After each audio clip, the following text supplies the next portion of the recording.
I thought it was pretty interesting because if you watch our games, we just don't get a lot of turnovers. When Trent McDuffie's our quarterback one, I think he has, 2 interceptions in his entire career going back to college. I'd love to see how many interceptions he had in high school because I think he had 2 or 3 in college his entire time.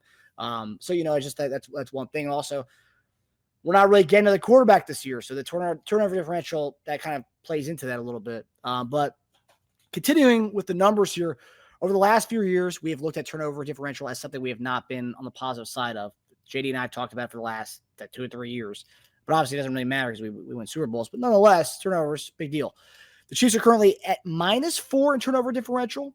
To put that in perspective, I did a little deep dive there. The Chiefs are the only team in the current AFC playoff picture that doesn't have a positive turnover differential. So all 6 other teams have positive in that margin, going from the Chargers, the Broncos, the Ravens, the Bills, Houston Texans, all of them in the plus column there. But us, we're down with like Carolina and a bunch of other teams that won't be stiff in the playoffs for a few years. But interesting. But Teja, what does this tell you about this kind of year in and year out fight to be in the positive side of the turnover differential? I do think it's interesting. I will say too, lately we've been a lot more protective over the ball. So we've had 3 out of our last 4 games with 0 turnovers. That's good. The one game we had 2 turnovers, we lost against Buffalo, obviously. I think it speaks more to how little we've turned the ball over on caused turnovers on defense. But what's really interesting is that some of this is caused by our offense not doing what they're supposed to. What I mean by that is if our offense scored more points, I think it would put more pressure on opposing offenses to have to force the pass and be a little more transparent with their game plans. But our offense not putting pressure and scoring more, teams can continue to run the ball pretty much all game against us because the games are always closer than they should be. So that's why you see games where you don't think they should be running the ball anymore. They're still in it in the fourth quarter. Like if you're in the NFL, if you're in within 2 possessions, they'll still run the ball pretty late into the game just to get some kind of rhythm and movement to get them like a third and manageable. We're just not doing that, which is crazy because our run defense has been so good. But it just shows you how much of a lack of scoring from offense is allowing teams to kind of keep us guessing. So they can still do bootlegs. They can still do play action. And we're just not putting that pressure on them. You can start blitzing more. I know Spags would love to. He can't. I mean, he has to create pressure sometimes just because it's need.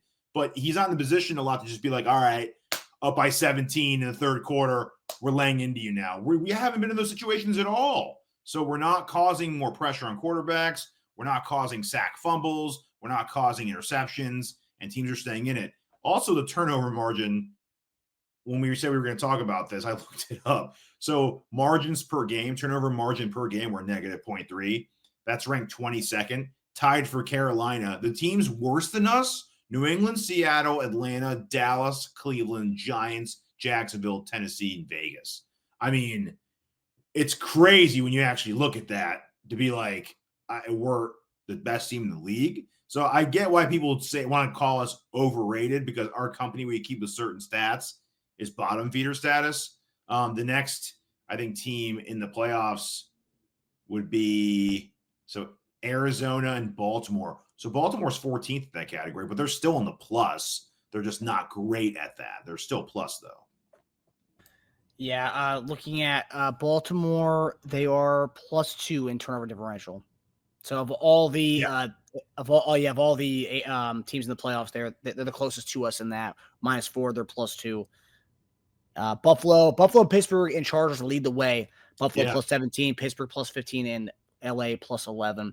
And then shortly behind them is Houston +10. So, I mean, yeah, it's just crazy that all these teams are, just.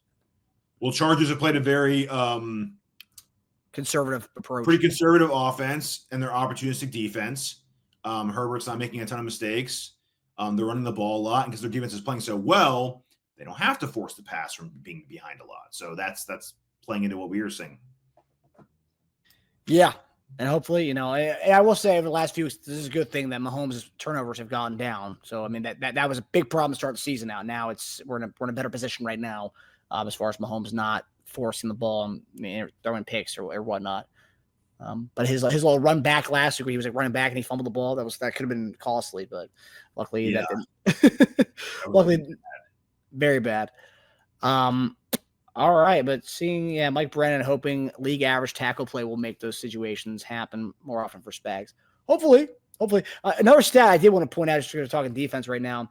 I think I saw this earlier. Aaron Schatz, NFL tweeted this earlier. Analytics guy, for the Fantasy Football Network or Fantasy. What does he work with? What is it, the FTN? What are these guys for the numbers? Okay, very like analytics guy. Aaron Schatz, but the numbers very interesting. Obviously, it correlates to Jalen Watson, I would say, and it's pretty interesting. But Kansas City Chiefs pass defense DVOA, that is defense adjusted value over average. For those who don't know what DVOA is, but weeks 1 through 7, the Chiefs are minus 16.9%, which is 4th in the league. Weeks 8 through 13, and you can correlate that with Jalen Watson getting hurt. Plus 35.9%, 29th in the league. Pretty awful. It's been bad. And so, like, the one thing that scares me, which Brady didn't allude to there, it's like, are you watching? Have you been watching recently? He said the Chiefs have a really good defense. And we do have a good defense. If you look at the stats, but more recently, not so good. But you look at the statistics, if the offense continues to sputters in the red zone and our defense continues to look like that, like we did against Aiden O'Connell, that's where I get scared. And that's where I'm like, oh man, like that's not good. Whereas last year, this time defense was rolling, we were humming, especially around this part of the year. The defense was humming and we were playing a ball control, give Pacheco the ball 30 times a game or 20 times a game. Now, if offense is sputtering in the red zone, and then on top of that, you got defenses, giving up what they're giving up. It's kind of scary. I do things. I think who will change some things. I looked at some stat earlier. He dominated.